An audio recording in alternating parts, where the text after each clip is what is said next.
श्री सद्गुरु देवाय नमः। भाइयों बहनों, आज एक ऐसे भक्ति कथा सुनाने जा रहा हूँ जिसके शरीर छूटने के बाद इंसान तो इंसान, पशु पक्षी भी फूट फूट के रोए। इतना प्रेम था सब में। हाँ भाइयों, इस कथा को जानने के लिए इस वीडियो को आखिर तक अवश्य देखें। जिन लोगों ने गोकुल भवन अयोध्या यूट्यूब चैनल को सब्सक्राइब नहीं किया है, उनसे विनम्र निवेदन है कि वो चैनल को सब्सक्राइब कर दें और बेल आइकन अवश्य दबा दें, जिससे नए वीडियो के नोटिफिकेशन समय समय पर मिलते रहें।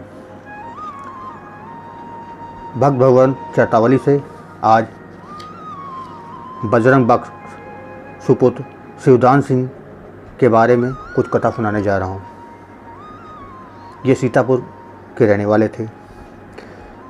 शिवदान सिंह के 4 लड़के थे। बड़े बजरंग बख्श, फिर गजोधर बख्श, शिव गंगा बख्श और रवि प्रताप सिंह। शिवदान सिंह जब पैदा हुए थे तो 5 दिन बकरी का दूध दिया गया था। फिर छठी पूजन हुआ, माता का दूध दिया गया। 6 माह पर अन्नप्राशन हुआ तो गाय के दूध की खीर असरफी से मुंह में लगाई गई तो बेहोश हो गए। फिर माँ का दूध पीने लगे। 3 वर्ष माँ का दूध पिया। फिर गाय के दूध का खोआ और गुड़ मिलाकर खाने लगे। उम्र भर उन्होंने यही एक बार भोजन किया। जब शादी हुई तो भात के दिन बता, चने की दाल और बहुत सब कुछ बना था, उनके सामने रखा गया। ससुर ने कहा, आप कुछ पाइए। तो कहा, हम खोआ गुड़ एक बार पाते हैं दिन में, हमारे पास जनवासे में रखा है, उसे मंगाया गया। जब वो तो सब चीज़ हाथ से छूकर, हाथ धोकर खोआ गुड़ का भोग लगाने बैठ गए। वो आंख बंद करके घंटों भोग लगाते थे। गुड़ की महक से चींटी आ जाती थी। फिर जल दिखाते तब पाते। फिर कलेवा के दिन पूरी दही शक्कर थार में धरा गया।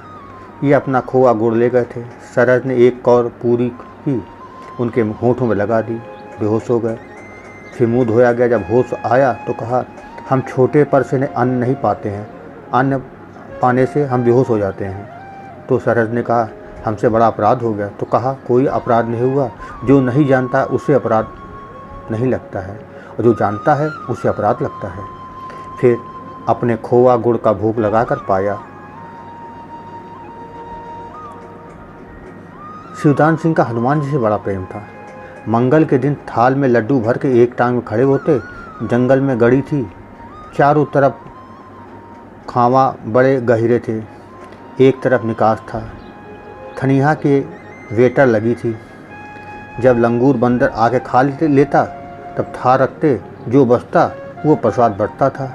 उनकी खरीदी मूर्ति बड़ी बड़ी पत्थर की हैं। सबकी पूजा होती है।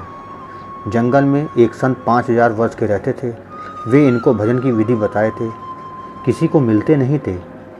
उनकी धूनी की भभूति कहीं कहीं झलिन के नीचे पाई जाती थी। महाराज परमहंस श्री राममंगल दास जी महाराज को भी मिली थी। जिसको चुटकी भर दे दें उसकी भूत व्याधि सब छूट जाती थी। कभी कभी चरवाहा बांसुरी की आवाज़ सुनते थे और कुछ की आसनी बनाते थे, फिर छोड़ देते थे। वह मिलती थी, पंडितों को दे दी जाती थी। इनके बड़े लड़के का नाम था बजरंग बख्श। ये पढ़े नहीं थे। उनका प्रेम सभी जीवों पर था। सब जाति के आदमी, छोटे बड़े, उनको दादा कहते थे। तीनों भाई को, भतीजों को, नातेदारों को श्राद्ध में सब जातिन को मिठाई खवाते थे। चीटा चीटिन को आटा घी शक्कर मिलाकर बहुत जगह धराते थे। बंदर कुत्ते सब जगह को खवाते थे। बकरी बकरा जो दाम कसाई ले जाता था उसको मुंह मांगा दाम देकर उसे छुड़ा लेते थे और अपने यहाँ ले आते थे। और जब वो बूढ़ा होकर मर जाता था तब उसका दफना देते थे। जंगल में कई जगह पीड़ा धराते थे सियारों के लिए। एक बार एक सरजू लाला और परागदत्त ब्राह्मण के हाथ भेजा तो वे लोग जहाँ तहाँ 2-2 पीड़ा धर कर घर ले गए। जब आए तो उन्होंने कहा, दादा 2-2 पीड़ा धर कर हम घर उठा ले गए। तो दादा बहुत गुस्सा किए, बोले हम सियारों की धराते हैं और तुम घर ले आते हो, ये तो पाप है। फिर उन्होंने माफ़ी मांगी।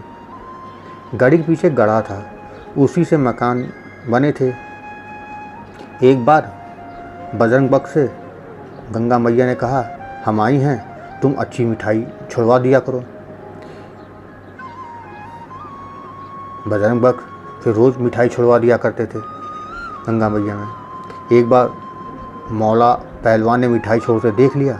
जब छोड़ने वाला चला गया तो बुड़की लगा के निकाल लाए। खोआ की मिठाई जल्दी गलती नहीं थी, शक्कर की गल जाती थी। जब मिला तो कहा, दादा उसमें गंगा जी आई हैं, हमसे कहा था मिठाई छुड़वा दो, तुम बुड़की डाल कर निकाल लाए हो। तो पहलवान ने माफ़ी मांगी, बोला अब हम आइंदा से अब ऐसा नहीं करेंगे। बजरंग बख्श ने कहा, सही कहा, ये गंगा माई ने मांगी है, हमने उनको दिया है, तुम मत अब ऐसा करना। इलाके की गैर इलाके की बेवा औरतें के खाने कपड़े का इंतजाम कर देते थे दादा। जब बाज़ार जाते सामान खरीदते, जो पैसा ख़त्म हो जाता तो किसी से उधार ले लेते, फिर उसको चुकाते रहते थे पूरी ज़िंदगी भर। जब भी देने वाला मिलता, हालांकि वो कहता था कि हमें पैसा मिल गया, पर वो कहते हमें याद नहीं, तुम पैसा लो। फिर उनको पैसा देने लगते।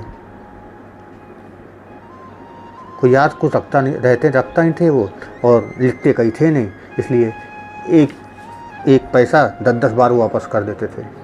उनके पास साधु तमाम आया करते थे। जाड़े में कंबल, कपड़ा, रजाई, गर्मी के कपड़े सबको बांटा करते थे। यहाँ तक कि जितने जो वह आड़े रहते थे ले जाते थे। कितने पहन गए, कितने लोग चुरा ले आते थे। बजरंग जी कभी भी इन सब का हिसाब नहीं रखते थे। रात भर उनकी धूनी के पास बैठे रहते। दिन में जब कंबल मंगाया जाता तब उड़ते थे। ऐसी कसनी खूब की। भांग, गांजा, चरस, अफीम, जिसको जो मांगता था बजरंग जी उसको, उन साधुओं को वो उपलब्ध करा देते थे। 2 लड़की कुंवारी मरी थी, 12 और 15 वर्ष की। उनका 10वां 13वीं खूब धूमधाम से किया। पंचतन का कुंवारे लड़के लड़कियों का ये नहीं होता, तो कहा इसी बहाने ब्राह्मण भोजन और महापात्रों कुछ मिल जाएगा। वह अपनी पत्नी या भतीजी कुंवारी का बनाया है वही खाना खाते थे। पत्नी की मृत्यु हो चुकी थी, वो कभी बीमार ना हुए। भोजन के 2 घंटे बाद यानी 2 बजे दिन में उन्होंने शरीर छोड़ा। जब उनके शरीर को जलाया गया तो सब बंदर, कुत्ते, हाथी रोते थे। चिता को चारों तरफ से घेर लिया और सब जोर से रोने लगे। उनका शरीर जल गया तो सब बंदर पेड़ों पर जंगल में चले गए। बाद में अब उनको कौन भोजन देगा। नातेदारी, भाइयों, लड़कों शादी में जाते नहीं थे। कहते थे साधु ब्राह्मण कोई गरीब आवेगा तो उसे कौन देगा, इसलिए कहीं नहीं जाते थे।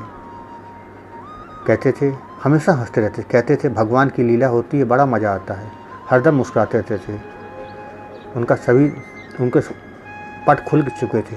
सभी देवी देवता उनको सामने दिखते थे। 80 की उम्र में उन्होंने शरीर छोड़ा था। आपको ये कथा कैसी लगी कमेंट बॉक्स में जरूर बताइएगा। धन्यवाद।